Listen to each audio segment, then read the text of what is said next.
السلام علیکم friends, welcome to کتاب نگری یوٹیوب چینل۔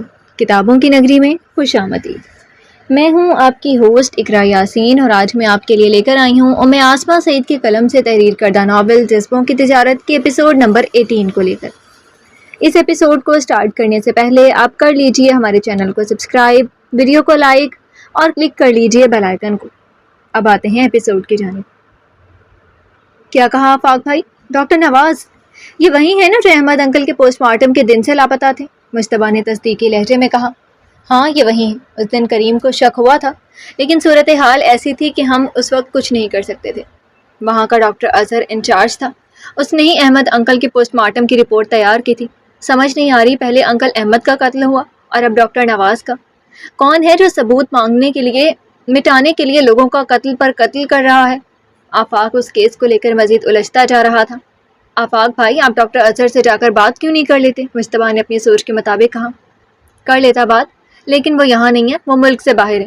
شک تو ان پر بھی ہے، جس رات کو انہوں نے پوسٹ مارٹم رپورٹ دی تھی وہ اسی صبح دبئی چلے گئے تھے۔ اب ان کا نمبر بن جا رہا ہے۔ آفاق نے فائلوں کو ترتیب دیتے ہوئے گہری سوچ میں بول رہا تھا۔ آس پاس کے ماحول میں مکمل خاموشی چھائی ہوئی تھی جب اچانک آفاق کے ہاتھ رکے تھے۔ ہم ڈاکٹر اظہر کے موبائل کا ریکارڈ بھی تو نکلوا سکتے ہیں، میرے وکیل ہونے کا کچھ تو ناجائز فائدہ اٹھاتے ہیں۔ آفاق کی بات پر مجتبیٰ نے حیرت سے اپنے آئی برو اوپر کیے۔ یہ تو غلط کام ہے آفاق بھائی، آپ کورٹ سے پرمیشن لے لیں یا حارب بھائی کو کہہ دیں، وہ ایجنسی میں ہیں، ان کے لیے تو یہ آسان کام ہوگا۔ مجتبیٰ نے دونوں کوہنیوں کو ٹیبل پر ٹکایا آفاق کی طرف دیکھا۔ نہیں، دونوں طریقے دشمن کو الرٹ کر دیں گے۔ کورٹ تک یہ بات گئی تو وہ قاتل الرٹ ہو جائے گا، اور اگر حارب کو کہا تو شاید وہ کر دے، لیکن وہ اس وقت اپنی ڈیوٹی پر ہے اور وہ کافی ڈسٹرب ہے، میں اسے مزید ڈسٹرب نہیں کرنا چاہتا۔ یہ کام ہم دونوں ہی کر لیں گے، اور ہاں جب تک ہمارے پاس کوئی سراغ نہیں ہاتھ آ جاتا تم گھر میں یا کسی اور کو نہیں بتاؤ گی، آفاق نے تاکید کرتے ہوئے کہا۔ اوکے بوس، مجتبیٰ ماتھے پر سلیوٹ مارتے ہوئے کہا۔ آفاق کو کہیں نہ کہیں جس شخص پر شک تھا وہ سب کو بتانے سے پہلے اپنی شک کی تصدیق کرنا چاہتا تھا۔ یہ آپ کیا کہہ رہی ہیں؟ آپ میری بیٹی کو اٹلی کیسے بھیج سکتے ہیں؟ تنزیلہ بیگم تو جہانگیر سنجرانی کی بات سن کر تڑپ ہی اٹھی تھی۔ میں فیصلہ کر چکا ہوں، اور ویسے بھی وہ کسی پرائے کے پاس تھوڑی جا رہی ہے، وہ اپنے بھائی کے پاس جا رہی ہے جب تک اس کی یونیورسٹی سٹارٹ نہیں ہو جاتی۔ جہانگیر سنجرانی نے سگریٹ کا کش لیتے ہوئے کہا۔ میں اپنی بیٹی کو کہیں بھی نہیں جانے دوں گی۔ آپ نے ایسا ہی فیصلہ کر کے کریم کو خود سے الگ کر دیا تھا، اور اب میری بیٹی کو مجھ سے الگ کر رہی ہیں۔ تنزیلہ بیگم کی آنکھوں میں نمی آ گئی تھی۔ وہ تمہاری اکیلی کی بیٹی نہیں ہے، میری بھی ہے، اور اگر کسی کو میرے فیصلے پر اعتراض ہے تو وہ اس گھر سے جا سکتا ہے۔ جہانگیر سنجرانی کس قدر سرد لہجے میں کہا تھا کہ سامنے کھڑی تنزیلہ بیگم کا وجود برف کے مانند جم گیا تھا۔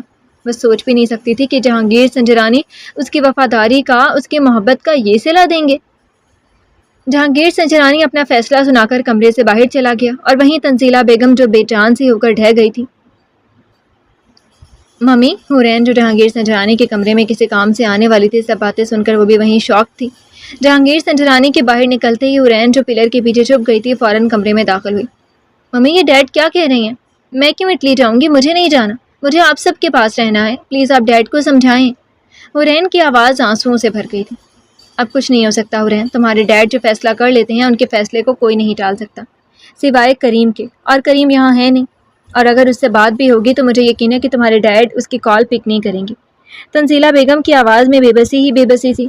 میں خود بات کرتی ہوں کریم بھائی سے، وہ ڈیڈ کو سمجھائیں، اور اگر وہ ان کی بات نہیں سنتے تو وہ پاکستان آ جائیں۔ حورین بے چینی کی حالت میں اپنے کمرے کی طرف بڑھی تھی۔ وہ اپنا سب کچھ یہاں چھوڑ کر کیسے اٹلی چلی جاتی؟ ابھی ابھی تو اس کے دل نے خواہشات کو جنم دیا تھا، نئے خواب دیکھے تھے، کسی کا ساتھ، کسی کی محبت، وہ کیسے اس شخص کو یہاں چھوڑ کر خود اٹلی چلی جاتی؟ وہ 18 سال کی تھی، لیکن وہ محبت کے صحرا میں پچھلے 2 سال سے ننگے پاؤں چل رہی تھی۔ کچی عمر کی محبت نہیں، عشق ہوتا ہے جو جان لیوا ثابت ہوتا ہے، اور وہ تو اپنی ہر سانس آفاق کے نام کر چکی تھی۔ 2 سال پہلے ہی اسے اس بات کا احساس ہوا تھا کہ وہ کسی کی چاہت میں مبتلا ہے، جب آفاق نے اسے اس کی سالگرہ سے پہلے سوٹ گفٹ کیا تھا، اور وہ وہی سوٹ پہن کر بے تاب دل کے ساتھ آفاق کا انتظار کرتی رہی تھی، لیکن وہ نہیں آیا تھا۔ اور اس رات یہ بات حورین پر آشکار ہوئی تھی کہ وہ آفاق احمد کے لیے الگ سے جذبات رکھتی تھی۔ آج تک اس نے کبھی آفاق کو بھائی نہیں کہا تھا۔ 1-2 بار وہ جہانگیر سنجرانی کے سامنے مجبوراً بول گئی تھی۔ وہیں آفاق کا اس کی طرف دیکھنا اسے بہت کچھ باور کروا گیا تھا۔ دونوں طرف محبت اپنی جڑیں دل میں مضبوط کر چکی تھی، اور اب جہانگیر سنجرانی ان جڑوں کو کاٹنے والا تھا۔ حورین روتے ہوئے جیسے کمرے میں داخل ہوئی۔ مجتبیٰ پہلے سے ہی وہاں موجود اس کے لیپ ٹاپ پر کچھ کام کر رہا تھا۔ حورین کیا ہوا؟ تم رو کیوں رہی ہو؟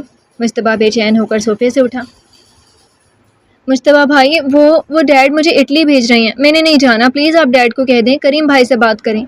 حورین نے اپنے دونوں ہاتھ کی پشت سے اپنے گالوں پر بہتے آنسوؤں کو صاف کرتے ہوئے بولی، وٹ؟ اٹلی؟ لیکن کیوں؟ مجتبیٰ نے پہلے حورین کو چپ کروایا اور پھر جہانگیر سنجرانی سے بات کرنے اسٹڈی روم کی طرف بڑھ گیا تھا۔ حورین کا پورا وجود کانپ رہا تھا، وہ اپنی حالت کسی پر آشکار نہیں کر سکتی تھی۔ اگر حالات کچھ اور ہوتے، اس کے دل کی دنیا میں کوئی اور بسا نہ ہوتا تو وہ اپنے ڈیڈ کی بات کو خوشی خوشی قبول کر لیتی، لیکن اب تو وہ کسی صورت یہاں سے جانے کا سوچ بھی نہیں سکتی تھی۔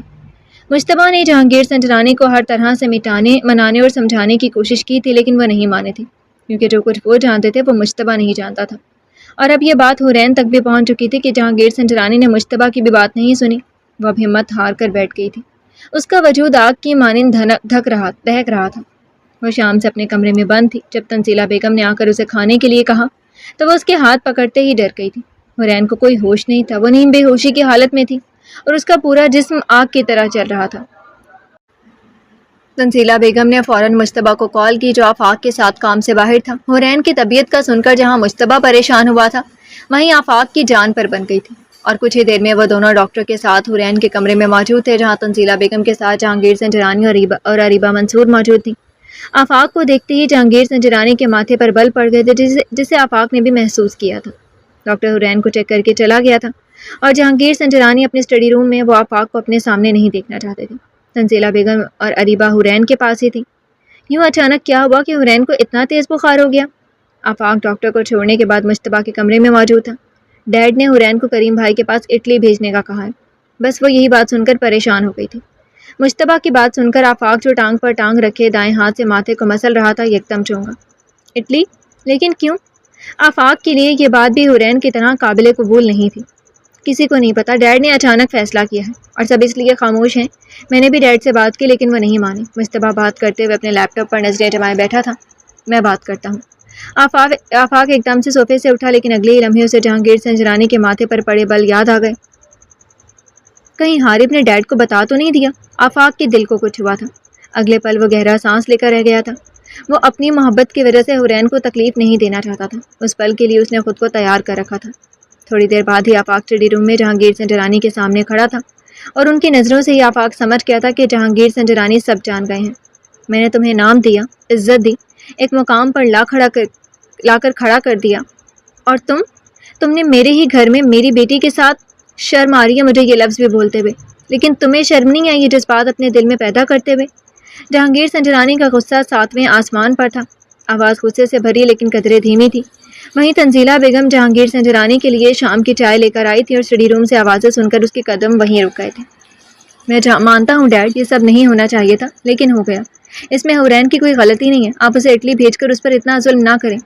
کریم بھائی وہاں اپنے فلیٹ پر کم ہی ہوتے ہیں، حورین وہاں اکیلی نہیں رہ سکتی، پلیز۔ آفاق ہاتھ باندھے سر جھکائے کھڑا تھا، اس کے کندھے جہانگیر سنجرانی کے احسانات تلے جھکے ہوئے تھے۔ وہ سچ ہی تو کہہ رہے تھے، وہ کون تھا کیا تھا یہ وہ بھی نہیں جانتا تھا، لیکن وہ اب کون ہے اور کیا ہے یہ جہانگیر سنجرانی نے اسے بنایا تھا۔ شٹ اپ، وہ میری بیٹی ہے، میں اس کے لیے کوئی بھی فیصلہ لے سکتا ہوں۔ تم ہوتے کون ہو مجھے یہ بتانے والے؟ جہانگیر سنجرانی کرسی سے اٹھ کھڑے ہوئے۔ وہ میری محبت ہے ڈیڈ، اور میں اپنی محبت کو تکلیف میں نہیں دیکھ سکتا۔ آفاق کی آنکھیں غصہ برداشت کرنے سے سرخ ہو رہی تھیں، اور وہیں آفاق کی بات سنتے ہی جہانگیر سنجرانی کا ہاتھ اٹھا اور پورے اسٹڈی روم میں تھپڑ کی آواز گونجی۔ باہر کھڑی تنزیلہ بیگم نے اپنے منہ پر ہاتھ رکھا۔ بے شرم انسان، میرے سامنے کتنی ڈھٹائی سے بول رہے ہو، کوئی حیا نہیں ہے تم میں؟ جہانگیر سنجرانی کے دماغ کی رگیں پھول رہی تھیں۔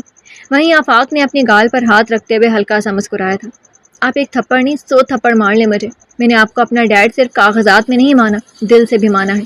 مجھے آپ کی کوئی بات کوئی مار بری نہیں لگی، بس میری آپ سے ریکویسٹ ہے کہ آپ حورین کو یہاں سے مت بھیجیں۔ میں یہاں سے چلا جاؤں گا اور پھر کبھی یہاں اس گھر سنجرانی ہاؤس کا رخ بھی نہیں کروں گا۔ میرے ان جذبات کو، میری محبت کی سزا حورین کو مت دیں، وہ لا تعلق ہے، وہ معصوم ہے، بس میری آپ سے یہی ریکویسٹ ہے۔ اتنا کچھ ہونے کے باوجود بھی آفاق نے تمیز کا دامن ہاتھ سے نہیں چھوڑا تھا۔ وہ شروع سے ہی جہانگیر سنجرانی کی بے حد عزت کرتا تھا، لیکن اب یہاں بات اس کی محبت کی تھی۔ وہ خود تو ہر بات برداشت کر لیتا، لیکن حورین کو تکلیف میں نہیں دیکھ سکتا تھا۔ آفاق کی بات پر جہانگیر سنجرانی نے اس کی طرف پشت کر لی تھی، جیسے وہ جتانا چاہ رہے تھے کہ اب تم یہاں سے سنجرانی ہاؤس سے جا سکتے ہو۔ آفاق نے ایک گہرا سانس لیا۔ لیتے ہوئے اس نے اسٹڈی روم کو دیکھا تھا جہاں اس کا بچپن کا وقت جہانگیر سنجرانی کے ساتھ کتابیں پڑھتے گزرا تھا۔ آنکھوں میں ایک پل کے لیے نمی آئی تھی، لیکن وہ رو نہیں سکتا تھا، وہ کمزور نہیں ہونا چاہتا تھا۔ الٹے پاؤں وہ اسٹڈی روم سے باہر نکلا۔ سامنے ہی تنزیلہ بیگم آنکھوں میں آنسو لیے کھڑی تھی۔ مجھے معاف کر دینا ممی جی۔ آفاق بس اتنا ہی کہہ سکا تھا۔ تنزیلہ بیگم کے پاس آفاق کو کہنے کے لیے نہ تو کوئی الفاظ تھے اور نہ ہی کوئی دلاسا۔ امسل گھر آ چکی تھی، اس کے لیے یہ سب برداشت کرنا مشکل تھا۔ کریم سنجرانی کی کئی باتیں پر وہ یقین نہیں کر پا رہی تھی۔ وہ دوپہر سے لے کر شام تک اپنے کمرے میں بند تھی۔ زلیخا بیگم نے اسے بہت بار آ کر اٹھانے کی کوشش کی، لیکن وہ دروازہ بند کی اپنی زندگی کا وہ ماتم منا رہی تھی جو اس کے باپ نے اس کے لیے چنا تھا۔ کریم سنجرانی نے کال کر کے زلیخا بیگم کو پہلے سے سب بتا دیا تھا، اور وہ خود بھی زہیب عالم کی اتنی بے حسی پر ٹوٹ چکی تھی۔ وہ جو بھی برا سلوک کرتا تھا اس کے ساتھ کرتا تھا، لیکن اب بات اس کی بیٹیوں پر آ گئی تھی۔ وہ ایک غیر مسلم تھی، رشتوں سے انجان تھی، لیکن اسلام قبول کرتے ہی اسے عورت کے رشتے اور اس کی عزت اور وقار کا احساس ہوا تھا۔ جہاں وہ خود کو اپنے مقام کو سمجھ چکی تھی، وہیں زہیب عالم اپنے مقام سے گر چکا تھا۔ شام ڈھل گئی تھی اور رات کی سیاہی ہر طرف پھیل رہی تھی۔ باہر لوگوں کا شور ہر طرف سنائی دے رہا تھا۔ لوگ کرسمس کے تیاریوں میں مصروف تھے۔ رات کے 2 بجے بھی لوگوں کا رش فلورنس کی ہر گلی میں تھا۔ زلیخا بیگم اپنے کمرے میں بیڈ پر لیٹی اپنی گزری زندگی کے بارے میں سوچتے ہوئے وہ ایک فیصلے پر پہنچی تھی۔ وہیں دوسری طرف انوال امسل کے ساتھ بیڈ پر سوئی ہوئی تھی، اور امسل کی آنکھوں میں نیند کوسوں دور تھی۔ جب گھر کی بیل ہوئی، زلیخا بیگم اس بیل پر چونک کر اٹھی، اور وہیں امسل کا دل ڈوب کر ابھرا تھا۔ دوسری بیل کے بعد گھر کا دروازہ خود ہی کھل گیا تھا۔ زلیخا بیگم جان گئی تھی کہ یہ زہیب عالم ہے۔ اس کے پاس گھر کی ایک چابی موجود ہوتی تھی، لیکن وہ یہ نہیں جانتی تھی کہ آج زہیب عالم اکیلے نہیں آیا تھا۔ کمرے سے باہر نکلتے ہی زلیخا بیگم نے ٹی وی لاؤنج میں زہیب عالم کے ساتھ 3 آدمیوں کو دیکھا تھا۔ یہ وہ لوگ نہیں تھے جو اس دن آئے تھے۔ کہاں ہے امسل؟ امسل باہر نکلو، زہیب عالم نشے میں دھت اونچی آواز میں بولا۔ خبردار، میری بیٹی کا نام بھی اپنی زبان سے لیا۔ اور تم لوگ اندر کیوں آئے ہو؟ میں پولیس کو کال کروں گی اگر تم لوگ یہاں سے نہیں گئے۔ آج پہلی بار زلیخا بیگم اتنی اونچی آواز میں بولی تھی۔ وہ ایک کمگو اور صلح پسند عورت تھی، لیکن آج وہ اپنی بیٹیوں کے لیے چٹان بنی کھڑی تھی۔ زہیب عالم نے زلیخا بیگم کو ایسے بولتے دیکھا تو اپنے پیچھے کھڑے آدمیوں کی طرف دیکھا اور ایک بلند قہقہا لگایا، جسے اس پر زلیخا بیگم کی کسی بات کا اثر ہی نہ ہوا ہو۔ امسل باہر نکلو، زہیب عالم نے دوبارہ اونچی آواز میں کہا۔ تمہیں شرم نہیں آئی اپنی بیٹی کا سودا کرتے ہوئے؟ زلیخا بیگم چینک کر بولی۔ وہ میری بیٹیاں ہیں، سمجھی تم؟ میں ان کا سودا کروں یا ان کو مار دوں؟ تم ہوتی کون ہو؟ لڑکھڑاتے وجود کے ساتھ زہیب عالم امسل کے کمرے کی طرف بڑھا۔ خبردار، جو ایک قدم بھی آگے بڑھایا، میری بیٹیاں باہر نہیں آئیں گی۔ امسل، تم نے باہر نہیں آنا، چاہے کچھ بھی ہو جائے۔ زلیخا بیگم کی آواز پر امسل کا ہاتھ دروازے کے ہینڈل پر رک گیا تھا۔ وہیں انوال ڈر سے اٹھ گئی تھی۔ باہر سے مسلسل آوازیں آ رہی تھیں، چیخنے کی، رونے کی، گھبراہٹ میں بولنے کی۔ اس نے جلدی سے کمرے کے دروازے کو لاک لگاتے ہوئے امسل نے ایک نظر گھبرائی ہوئی انوال کو دیکھا، جو اپنے کمزور وجود کے ساتھ اس کی طرف دیکھ رہی تھی۔ چہرے پر خوف کے علاوہ کچھ بھی نہیں تھا۔ میں ہوں تمہارے ساتھ، پریشان مت ہو۔ انوال کو اپنے سینے سے لگاتے ہوئے وہ اسے تسلی دے رہی تھی، لیکن وہ خود اندر تک کانپ گئی تھی جب اس نے اپنے کانوں سے سنا تھا کہ اس کا باپ اس کا سودا کرایا تھا۔ ابھی وہ اپنی چھوٹی بہن کو تسلی دے رہی تھی جب فلورنس شہر کی گلی میں اس چھوٹی بلڈنگ کے فلیٹ سے گولی چلنے کی آواز سنائی دی تھی۔ ایک پل کو وہ نازک وجود کانپ کر رہ گیا تھا۔ آنکھوں میں خوف ہی خوف تھا، ایسا خوف جو موت کو بھی مات دے۔ ادھر آؤ، گھبراہٹ سے اس نے انوال کا ہاتھ پکڑتے ہوئے واش روم میں گھس گئی تھی۔ شاید اس سے زیادہ وہ کوئی دوسری محفوظ جگہ ڈھونڈ نہیں پائی تھی۔ کانپتے وجود اور ہاتھوں کے ساتھ وہ انوال کو لے کر وہیں واش روم میں گھس گئی تھی۔ دروازے کو لاک لگاتے ہوئے وہیں دیوار کے ساتھ زمین پر بیٹھ گئی۔